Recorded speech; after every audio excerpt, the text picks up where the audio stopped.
So I shall keep this short and sweet. I think a lot of you already know Crane. For those of you who don't, Crane in his day job works for Orkney Research Centre for Archaeology, Orca, where quite a few people who are also on the list of attendees also work.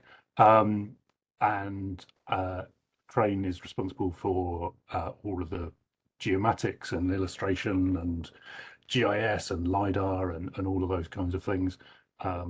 He contributed a huge amount to the award-winning Landscapes Revealed book. Wouldn't have been possible without him, and also a huge amount of work to other reports and publications and all those kinds of things. When he's not doing that, he thought it would be an excellent idea to do a Masters by Research looking at LiDAR and processing LiDAR data from and how we process it and all these kinds of things, which seems like a perfectly normal thing to do of your evenings and weekends. But I was lucky enough to be one of Crane's supervisors for his MRes, and we had many interesting and fascinating conversations, and occasionally through Ingrid with geeky talk about LiDAR when it really just degenerated into proper geekiness. But we were very pleased that Crane completed his MRes last December, successfully defended his thesis in his Viva, and had very little in the way of corrections to do. And so today Crane's going to present a little bit of a paper on his research that he completed last December. We'll pass over to you, Crane, and I'm going to turn my camera off in case a cat goes. Well, thanks for that, James. Yes, it was. So today I'm just going to sort of quite briefly show some of the results from the research I undertook. So I'll just start sharing, hopefully. So let's see if I can see what I'm doing here. So yeah, so the thesis was to look at the various visualization techniques that are now becoming more common in the analysis of LiDAR data, and to see how we can apply those across an entire landscape like the National Scenic Area of Scotland, Orkney, because although a lot of work has been done looking at different visualization techniques, these have been done in isolation on small discrete sites. Nobody really so far has tried to apply different techniques across different sites, across different landforms within the same landscape. So that's basically what my research was looking at. So a brief introduction to LiDAR, very brief. It's basically just the use of laser scanning from a high altitude, just to capture topographical data through the use of light detection and ranging equipment. Traditionally undertaken by fixed-wing aircraft, although it's now been undertaken by drones, either rotary drones or fixed-wing drones themselves. It's a very rapid technique and method to capture data. Now, in terms of the research I was looking at, basically it was a LiDAR survey that was undertaken as part of the TENS project, so in 2010. And what we can see here is that it covers the entire National Scenic Area of Orkney, which is the blue line here. And the red tiles, the red outline is the extent of the data. And you can see that it also encompasses much of the World Heritage Area, so the outer buffer zones and the inner buffer zones. And it encompasses about 272 square kilometres, so it's quite a big area. It's one of the biggest areas, I think, any sort of research like this has been done on. It's encompassed 228 individual 1 kilometre tiles. These are text format, ungridded, XYZ data, 50 centimetre resolution, so it's quite good at the time, and 48 gigabytes of data. So it's quite a big data set to look at. In terms of the methodology, quite complex, because what quickly became apparent was that there is no one single piece of software out there that can both handle this volume of data for processing, visualize it, synthesize it, and compile it, as well as enable you then to analyze it and map it. So there was three main software types we used. FreedomMouse, which is mainly been developed for marine data processing, but it can handle and can batch process large volumes of data. Then there's the visualization toolbox, which was an incredible development that allows us to run these multiple visualization techniques. Now, there is a standalone version and a plugin version for QGIS, which is the GIS platform that all of this data was compiled in. QGIS was chosen rather than something like ArcGIS because QGIS was, one, it's open source, and two, I found that it was able to handle the sheer volume of data and could run more smoothly. So, as you can see, there was various different processes. There was initial data processing, visualization, a phase one analysis. This was for the basic hill shading. Then there's selection of case study areas, additional data processing and visualization. This is where multiple visualization techniques were created. This was then all compiled into GIS and analysed and mapped, and then there's further analysis in the case studies. So the initial phase, which was just processing the data to produce a simple Hillshade model, generated this coverage for, as I say, the NSA. And from this, there was then a rapid sort of analysis and mapping phase to identify sites from the LiDAR, and this is what was generated. So you're looking at just under 6,000 features, 3,500 polygons, so those are like non-linear, so those will be things like mounds, barrows, quarries, ponds, and just under 2,500 linear, so those are like enclosures, field boundaries, ditches, and so on. Now, once the initial, if you like, rapid scanning and mapping had been done, then it was a case of looking at the topography and the landscape. So the landscape analysis was to try and identify the different landforms across the National Scenic Area, which could then perhaps generate the case study areas in conjunction with the initial mapping and analysis. So basics of topography and underlying geology,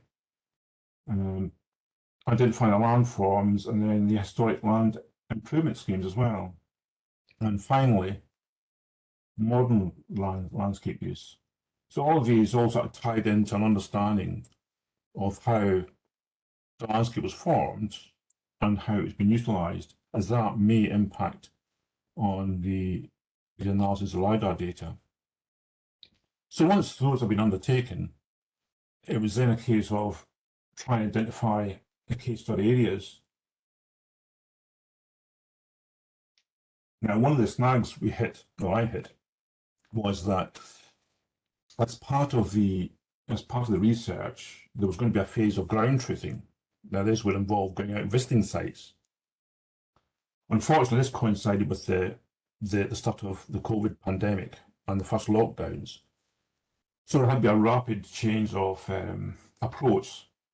So rather than visualize undertaking the mapping analysis using different visualization techniques and then going out into the field, it was decided that to try and find areas in the landscape that had previously been subject to field work that could then be used to gauge the accuracy and the analytical stage of the visualization. So from all that, 3 case study areas were chosen. There's one at Gorn, and you can see this is predominantly a loch basin and rolling hill fringe, and then Mooseland, which is cliff landscapes and coastal hills and heath, and then finally Braybuster on Hoy, which is a rolling hill fringe with inclined coastal pastures. So, and here we have, as I say, from the initial mapping analysis which used just simple Hillshade. We identified possible multilinear, nonlinear features, closures, field boundaries, and Gorn.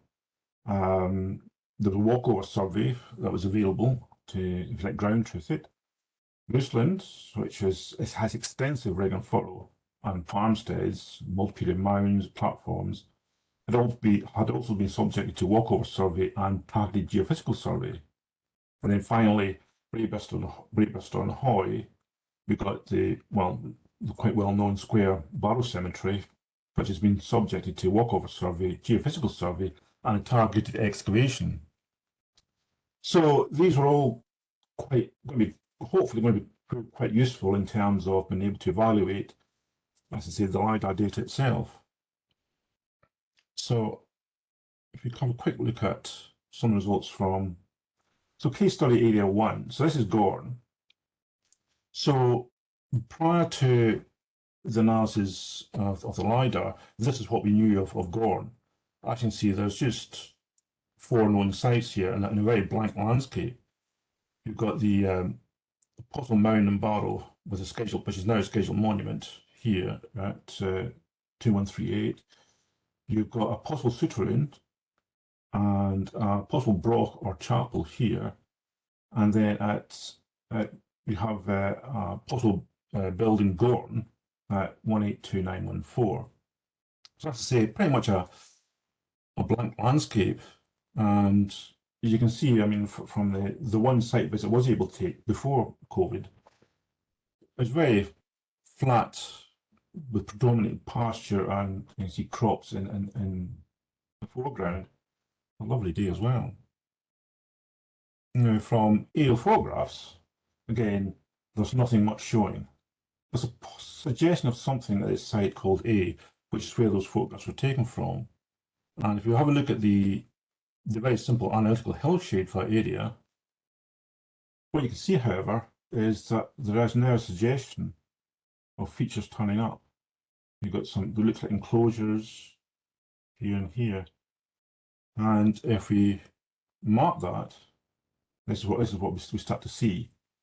So you can see what appears to be from very distinct enclosures or farmsteads, and what may be an earlier field system running out to the west there. And again, we just look at that. So what we then looked at was various sites within this area. And I think today we're just going to briefly look at A, F, C, and D, just to see how, by using different visualization techniques, we can enhance our understanding of this landscape beyond what we can do with just using simple Hillshade. So we have a look at site A first. So I can see it's quite an interesting collection of enclosures and field boundaries. And I say, is it a farmstead with possible mounds here? But when we look at it using different techniques, as you can see, so this is the top ones here, Hillshade and multi-Hillshade. Now these are the two traditional techniques that you would use to visualize LiDAR data. But you can see that by employing different techniques, the data starts to reveal more and more information, and it really enhances what is there. In this particular case, it's the bottom 3 that we decided to use. So what you can see is having used those different techniques, we can actually enhance what it is we know for this particular site. During the research, I employed, if you like, confidence levels. So background is are areas where I've got a high degree of confidence that this is actually archaeological in nature. Same with solid red lines. Light brown is medium confidence. Same with thinner red lines, medium confidence, and then very light brown dashed lines it's low confidence. It's something that may be archaeological, but there's a good chance it's natural. And that was employed across the whole area. So, and then if you have a look at F, I think it is, yeah. So if this is the site of possible souterrain, you see there's In terms of the analytical hillshade, there's very little visible, but you can see something. You see the faint outlines of the enclosures from site A and possibly something else down here. And again, not quite a lot there. However, again, by utilizing different techniques, we start to see traces of other elements coming through stronger and stronger. So we've got some enclosures here. The suturing seems to become more or better defined. And if you have a look in more detail, you can see how clearly features start to appear. And especially around a good suggestion of something happening actually around this possible suturing here. Now, what that enabled me to do was to, again, provide better mapping. So, what you see at the top level here, you've got the mapping from simple analytical hillshade, and then you have the combined techniques down here. And so we begin to see quite a complex landscape starting to appear. And if you then move to sites C and D, site C is quite interesting. It seems to be perhaps an earlier field system with these round features here, I suspect, are small cairns, which may just be stone cairns from cube cairns, but you have some interesting enclosures going on. And again, if you look at it in different techniques, you've got simple hillshade techniques, but then by utilizing other techniques, more features start to show through a lot easier.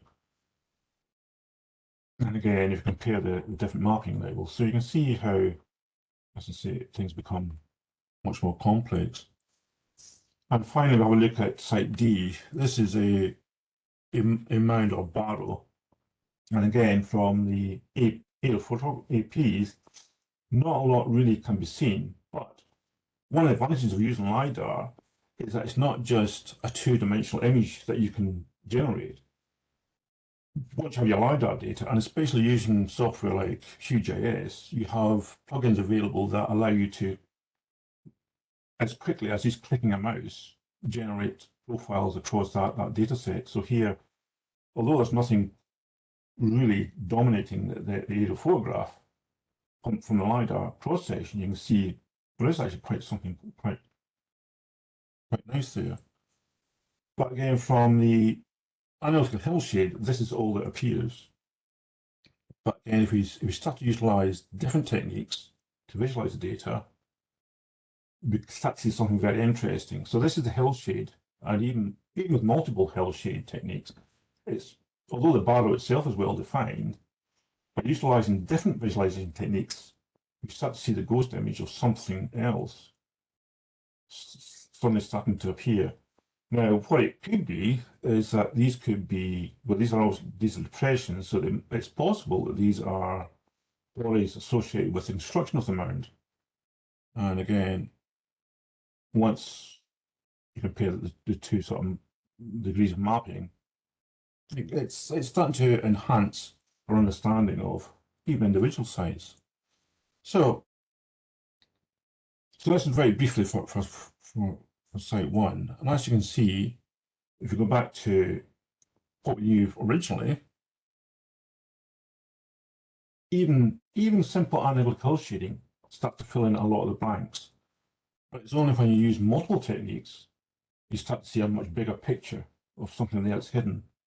And this is a very basic interpretation of what that landscape may look like. And I kind of like to think that this is like you're looking at the evolution of the mapping of this landscape, not the landscape itself. So you can see the results of just even going from simple analytical hill shading to multiple techniques. So that was Dorn, and then second case study is Mouseland over here in the west. Now, this is a well-known site. It's part of a special monument. It encompasses the Burn of Settler. which is regarded as being national importance as its survival and preservation of an intact historical rural development area. So it's, you know, you got the rig and furrow farmsteads, field systems, which you can't detect on the aerial photograph. You can just see the rig and furrow here and the remains of the buildings and farmsteads as well. Okay, a different landscape to Gorn. You're looking at sort of heathland.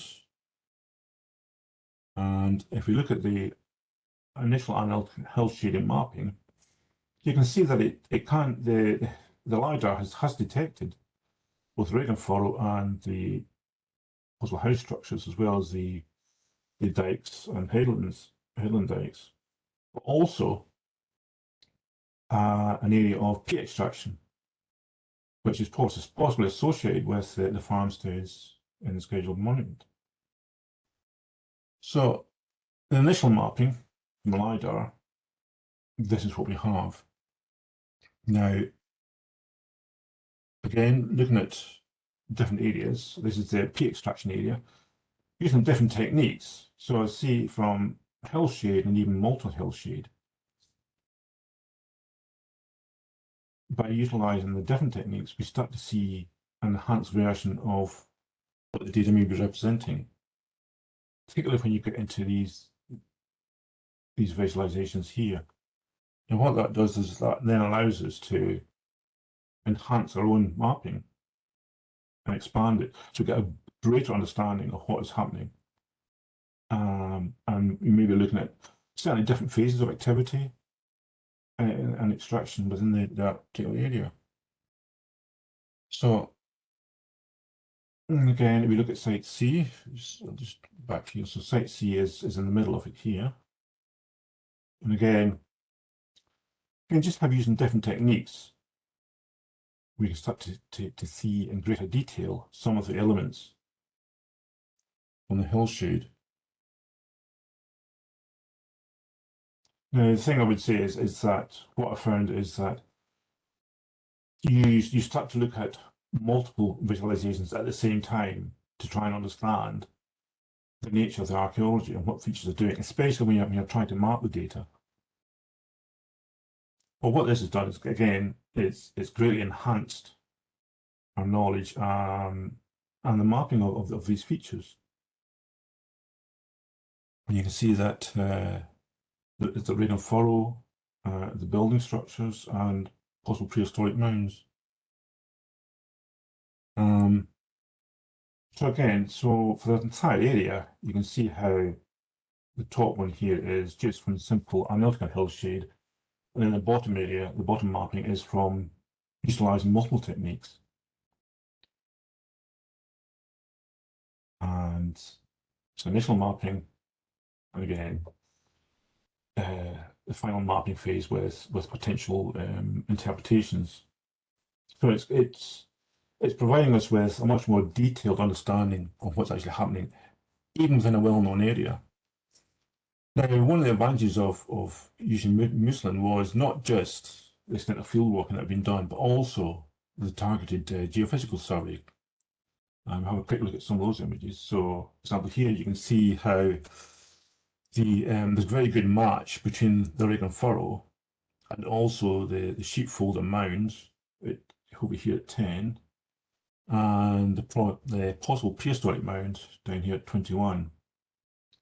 And I think one of the things that did become evident, and I have to point this out, was that there are excellent surveying capabilities of the field team to match the geophysical survey, not just to the ground features, but then to enable me to be able to say that the LiDAR data as well corresponds incredibly well with their results. So here we have another one where it shows the possible farmsteads, and again you've got a good match with the building structures and the rig and furrow. And then finally we have GPR and earth resistivity recording the walls. of one of the farmsteads. And again, you get a really good, very good match between the LiDAR data and the geophysical survey. So that's Mooseland, very basically. And then the final case study area was Braybuster and Hoy. And if we have a look at that, so what you can see here is that Braybuster encompasses two scheduled areas, or two areas of one scheduled monument, which is the Square Barrow Cemetery in Hoy. Again, in terms of the landscape, again, a very different landscape to the other two. This is very peaty, tussocky, waterlogged terrain. And on the aerial photographs, you can just see the areas of the two Square Barrows cemeteries. And have a look at those more detail. So this is the western group. So you can see from the EPs, yeah, it's very well defined. I suppose the question was whether the LiDAR data could create the same definition and perhaps enhance it. And this is the eastern Barrow group. Again, quite well defined from the aerial photographs. So from the analytical hillshade, the whole area, this is what we have. I mean, you can see vaguely some features, some linears, and when we map it, again, we do detect the Barrow groups as well as some boundaries. However, when we again look at it in different visualization techniques, to get a greater enhanced view of some of these features coming through. And if we look at what this resulted in terms of mapping, okay, so this is the initial mapping from the analytical hillshade, and then the subsequent secondary mapping, which utilized several different techniques, visualization techniques. You can see how using multiple techniques can actually enhance and add to our understanding, but also it can also refine. So, for example, here at 2, we've actually removed them as part of the second phase of mapping because using multiple techniques enabled an enhanced view that enabled me to decide these were just actually modern field drains. But at the same time, it's also added in a lot of new features. So, and again, case study 3, I looked at sites A and B. We'll just have a look at site A today and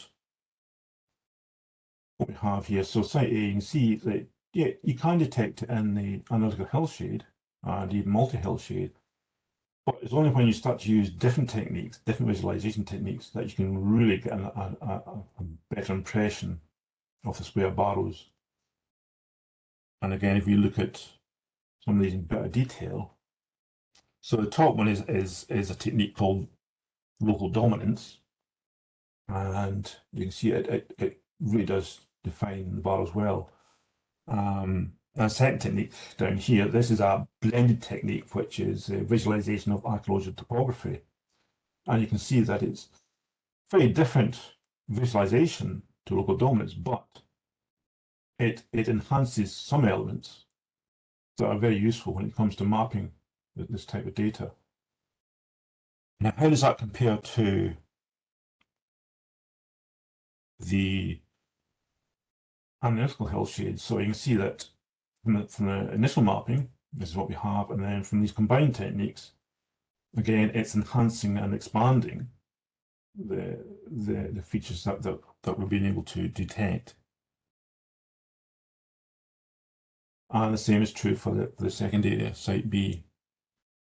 Again, you can see how, although the features can be detected in the hillshade, it's only by employing several different techniques that you can really get an understanding of what may be going on.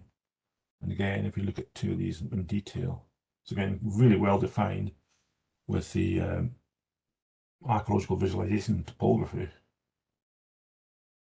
And here, and again, in terms of mapping, again, you can see the difference here. By simply relying on analytical hill shading, you are potentially missing out on detecting a number of other features, as well as enhancing what you know to be there. So overall, this is, I say, some initial mapping, and then the combined mapping, much more refined picture, and again, the initial sort of interpretations. Some interesting new features possibly, but again, we need field work to determine whether these are real. Now, with Braidbuster, like Mouseland, there then was additional ground truthing techniques. So we have, for example, we can see this is from the features that are mapped from the fieldwork survey, and this is how it compares to the map data from the LiDAR. And then we have the interpretation from a geophysical survey, and again, how it compares to the map data from the LiDAR. And you can see there's quite good correlation, especially with the geophysical survey. If we overlay those two, see again, some really good correlation from the LiDAR data and the geophysical survey data. Now, in addition to the geophysical survey, with Braidbuster, there was also a targeted excavation for the Barrow G8 here. So that gives an opportunity to see just how good the LiDAR data is at detecting excavated features. So, and as you can see, it's again very rough terrain, so it's quite a challenge, not just for anybody field walking this and surveying it on the ground, but also for the LiDAR data to detect any features. So this is the plan from G8, from the field work.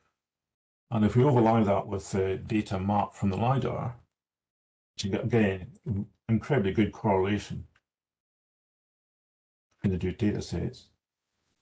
And if we have a look at the section that was drawn through here, again, you can see that, so this is the section drawn in the field, and then this is the transect taken through the LiDAR data. So again, you get really good correlation between what's been observed on the ground and what's been observed from LiDAR data. And I think this helps to make the case that LiDAR data can prove an incredibly useful part of your toolkit for prospection of archaeological features on the sites. So what does this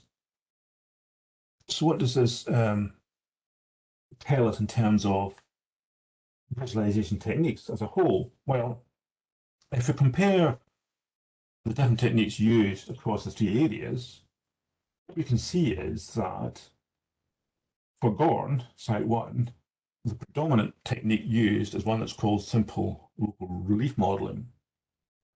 Whereas when you move to Mouseland, it becomes Archaeology or VAT, and PCA and sky view factors. So there's a more wide blend of techniques used. With Braidbuster, again, it seems to be a nice tight focus between VAT and local dominance this time. So see, across the three different study areas, you can see there is quite distinct techniques that are more useful than in others. Now, overall, what we're saying is that on flat terrain such as Gorn, the techniques that are most useful is trend removal, so things like simple local reef models. On a mixed terrain like Mouseland, you're looking at like you want to be thinking perhaps of using a blended technique like visualization of archaeological topography or trend removal, which both outform sky view factor. And then in rugged terrain like Braidbuster, local dominance outperforms all the others. However, what I've found is that even though these may be the dominant techniques, I found I was still utilising the other techniques to help analyse and understand the features that I was attempting to map. And I think this is what marks us out from previous studies, is that previous studies simply looked at the visualizations, what the images were telling them. There was no attempt, from what I can see, to then go ahead and attempt to map these features. So now, what does it mean in terms of numbers? Well, if you look at the results from the initial mapping, which is RVT 1.3, and this is the simple Hillshade. So these are the number of sites or features detected. So, for example, at Gorn, there was 148 features found. When this was remapped and reanalyzed using multiple visualization techniques, that jumped up to 333 features. So it's over a 200% increase. And similarly at Mouselands, again, you can see the increase from Hillshade to multiple techniques, and again at Braebuster. So it's quite a significant advantage to be found and to be had from utilizing multiple techniques rather than just using simple Hillshade or multi-directional Hillshade. Now, in terms of numbers across the National Scenic Area, so excluding low confidence features, as you can see, all confidence levels, you've got just under 6,000. Features that are medium confidence, just under 5,000. And then features with high confidence, so these are features that I consider to be 90% archaeological nature, you've got over 1,500. Now, it's a slightly skewed picture because some of these will relate to known sites, known Canmore sites. So to try and address that, a very simple buffer was created, a 100-metre buffer around all known sites, and then features excluded from that fell within those buffers. So even doing that, however, potentially there's up to under 4,000, just under 4,000 new sites to be found of all confidence levels, but of high confidence around 600, 700. So it's quite a good potential there for quite a lot of new sites to be found. I mean, most of these will be simple furrows, linears, enclosures, paths, dikes, things like this, but there will be mounds, barrows perhaps, double houses, who knows. So, and to close, just to show some new features, so this is a possible new double house. This is the west mainland, and a possible new barrow and hoy. And that's us. Right.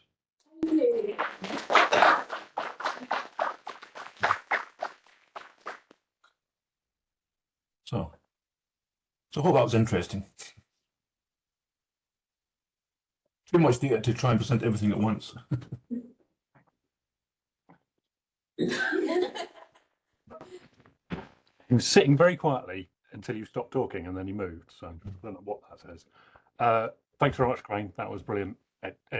I have seen most of those plots or something very similar on many times, and it never ceases to blow me away quite how much archaeology there is there. And yeah, it's not like we need more archaeology in Orkney, but we definitely got it, and we definitely know more about it. So I suppose we should probably throw it open to questions from the many attendees. What do you do, Raggy? Normally give people 5 minutes or so to start typing questions into the chat, or? Yeah, we could maybe ask around the room first, because folk in the room are able to speak. Amanda has a question. Hi, Crane. That was really amazing. I know that you've long been interested, stroke obsessed with the LiDAR for the World Heritage geophysics as well. I think it probably would be really amazing to go back and look at some of the quieter LiDAR areas with your new visualization techniques. And with the geophysics, we were able to add to some of the blank areas using historic mapping, and I just wondered what correlation there was between historic mapping and some of the sites that you've discovered in the LiDAR. Well, I mean, that's one of the many sort of steps that undertook, was that once I'd undertaken the initial mapping, that's when I then started to look at things like historic maps. So everything that was mapped was then compared to first, second editions, and yeah, so that enabled me to identify, past field boundaries, modern field boundaries, but also field boundaries that no longer exist on the mapping. So that was quite a useful technique. And also, in one case, particularly Mouseland, it allowed me to misidentify a linear as a field boundary, and which meant I dismissed it. But it's when I then went back to reanalyze as part of different techniques, it became clear this is really quite a complex hidden dike. So it's historic marks are useful, but can be misleading as well. But the one approach I took very deliberately was that when I was undertaking the analysis of the mapping, I didn't refer to any other sources. I didn't look at any historic maps. I didn't look at any site data. You want to try and avoid, oh yeah, it is there, I can see it now. You want to avoid that sort of scenario. It's only when the mapping was undertaken, you then go back and you go, oh right, yeah, okay, well that's obviously modern, or that's very recent, yeah.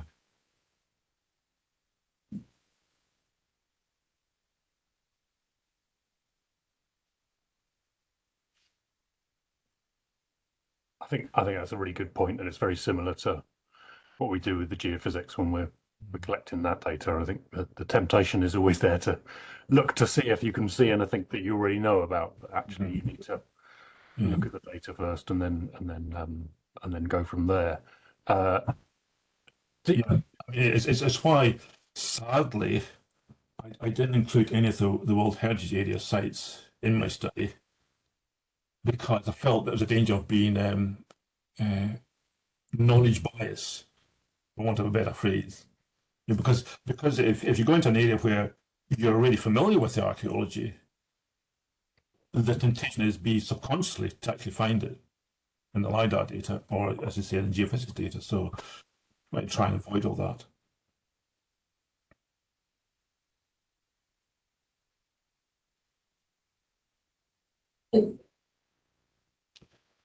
Yeah, that's where it comes down to utilizing the different techniques available.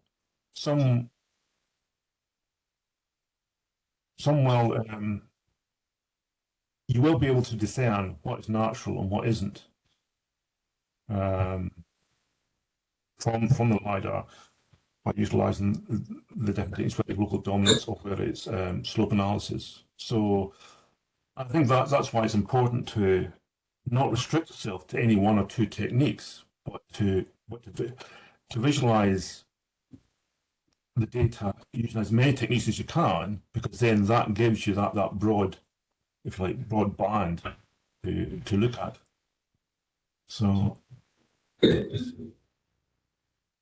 yeah, so it is. So I'm just trying to see what. I mean, in terms of. Shall I read some of the questions that have come on the chat? I was just going to say I can read them out. Yeah. So yeah, I think that previous answer was kind of directed at Clear's question about geomorphological noise. Yeah. And there's a question from Jane who says, "Hi, Crane, that was great. Does the research give you greater confidence to interpret / investigate hill areas, hill in inverted commas, that haven't had ground truthing?" To a certain extent, yes. I mean, there was an interesting comparison between, if you remember the possible stone cairns from the Gorn site, those little circles. I started seeing those popping up all over the place on Hoy. And at first I thought, oh my God, what's going on at the very summit of Hoy? Then when you start to look at the landscape and the vegetation, you start to wonder, well, it's just not tussocks. And in a situation like that, I did map some of it, but I'd want to go out and actually just walk over it, just to see, yeah, okay, well, actually, this is just natural. And I think that kind of highlights the danger of relying too much on any clearly defined visualization techniques for any known landscape, because of a situation like that where and again, I mean, although I didn't pick up on it, I didn't address it fully in my research thesis, it touches upon this whole drive for artificial intelligence, artificial learning, and that if you teach a machine to look at a specific landscape, a specific landform, and identify features there, if you then move that study to a different landscape landform, you've got to retrain it from scratch, because the morphology of the fauna is going to be different. So it's, yeah, better confidence that I understand how a LiDAR analysis should be undertaken, yeah.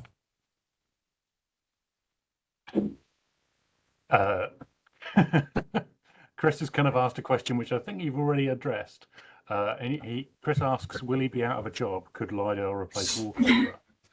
Which I think you kind of already addressed. But I think the point you make about having to train, machine learning to train it on new, there's a certain similarity there to training a person. There are basic ways in which a person will go out into the landscape and be able to recognize features, but take them to a place with different archaeology or different topography and things like that, I think you still have to train them to a certain extent. But yeah, no, we can't replace you, Chris. No. It's not possible to replace Chris.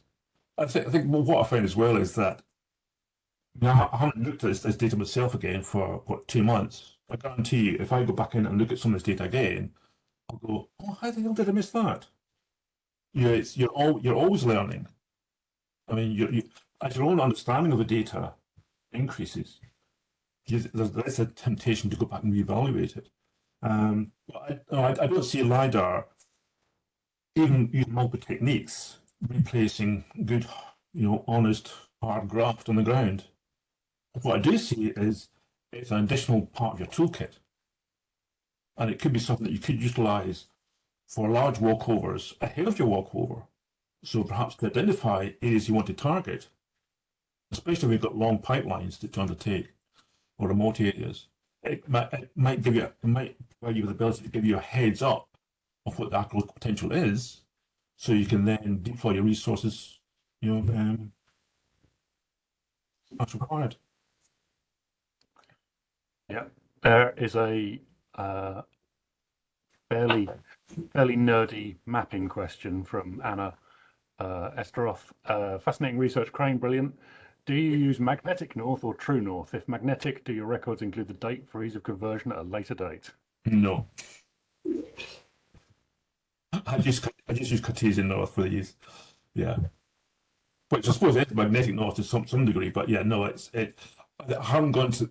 I mean, it's strange because in the early days, you're going back maybe 20, 30 years, every single map I produced had both grid north and magnetic north. That was the standard those days, but these days, sadly, it's no longer true.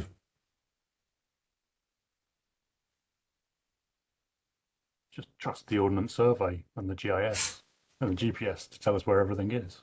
Yeah, that's why we're all screwed. And on that cheerful note, no.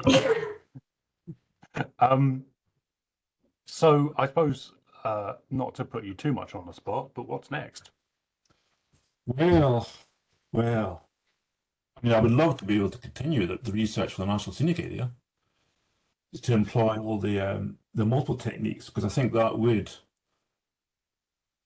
would greatly enhance our knowledge of what's there. Barring that, then yeah, there are a couple of little sites that I think would be really good to go back. I mean, I didn't have time to present it, but there's a barrow that Linda found as part of the field walking for Finston, which is beautiful on the and the LiDAR, I mean, it's well-defined mound and the platform surrounding the mound, and it's again previously unrecorded.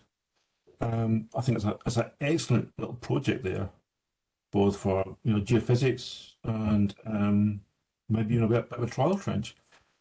There are numerous sites like the Double House and the possible Barrow and Hoy. Again, those are all things worth investigating. I mean, one big one that I would like to see someone do, and again, I don't have time to address it here, is the vast swathes of peat extraction. That when you see them on the LiDAR, and unfortunately, as I said, I don't have time, they look almost, if I say this, someone's going to jump out, but almost like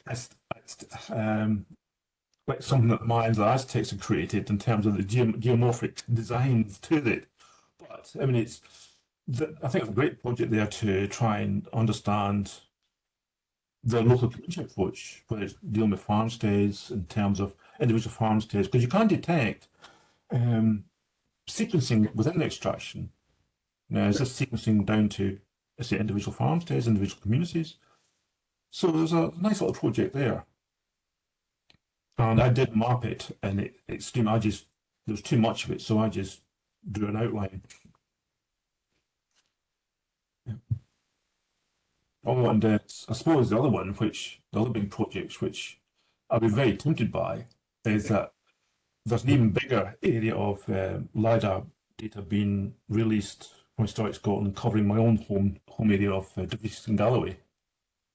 Again, very similar sort of landscapes there, landscape forms across that zone. And as someone, even as a boy, was aware of, hut circles and Celtic fields, it'd be amazing, I think, project to undertake. Massive, but time consuming. I could do it for my retirement.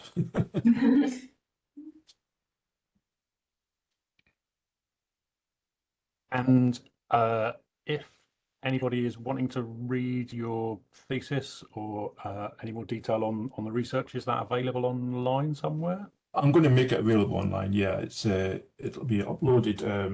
I think somewhere in probably the Archaeology folder, or SharePoint site.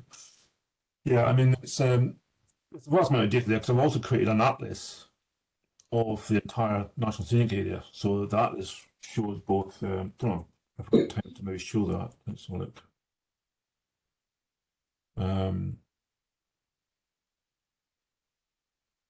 So yeah, I'll just quickly put this up. It's just to show what data is available. If I can, I've forgotten how to share. There we go. Share. So it is that one, I think. Yeah. So this just shows. So for all the features that are marked have attributes tagged to them and they've been identified. And this is in the GIS format. So that will be made available as well at some point. Now, whether that's to, as I say, Historic Scotland or just here local as part of the SMR.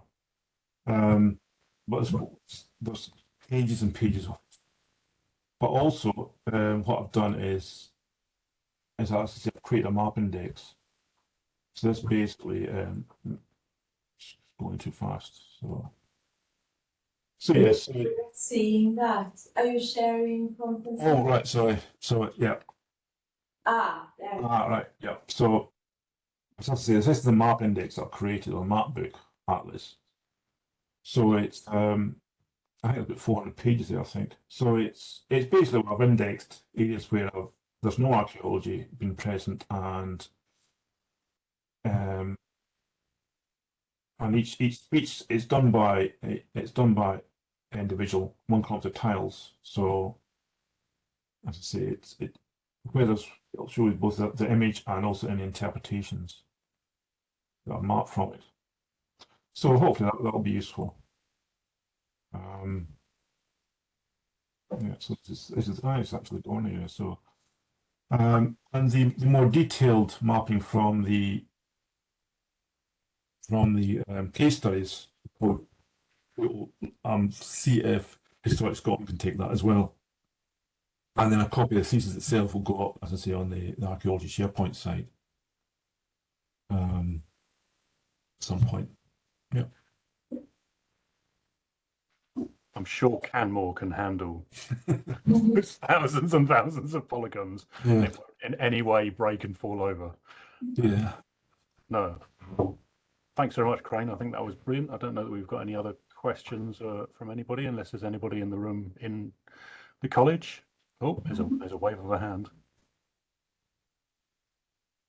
Sorry. Yeah. Sorry. I was just wondering, as you had said to me, if you know you've got a feature there from your own knowledge, how do you unbias yourself in the best way when looking at what is in? I mean, you know it's there, but if you're trying to see what's around it and in the area, You have to be very strict with yourself, and that did actually occur a few times where I knew there should be a site there, but because I couldn't see in the LiDAR, I couldn't map it. I didn't map it. And it's about being honest with yourself as well. It's very tempting to say, oh, well, it's incredibly tempting to sort of squint your eyes and think, well, actually, I could see it, but that you have to resist. Because otherwise, you're distorting your own results, your own analysis. So, it's tough and disappointing sometimes, but, that's it.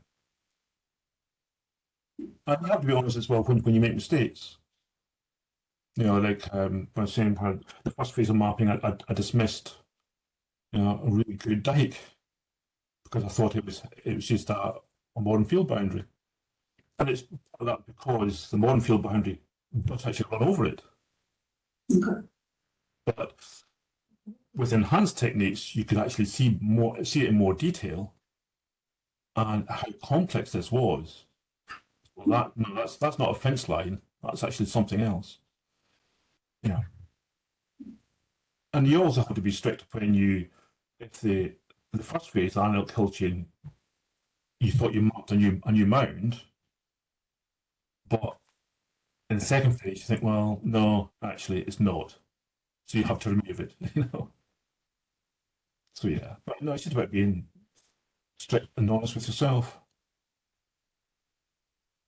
I think Paul, you had a hand up. Oh no, okay.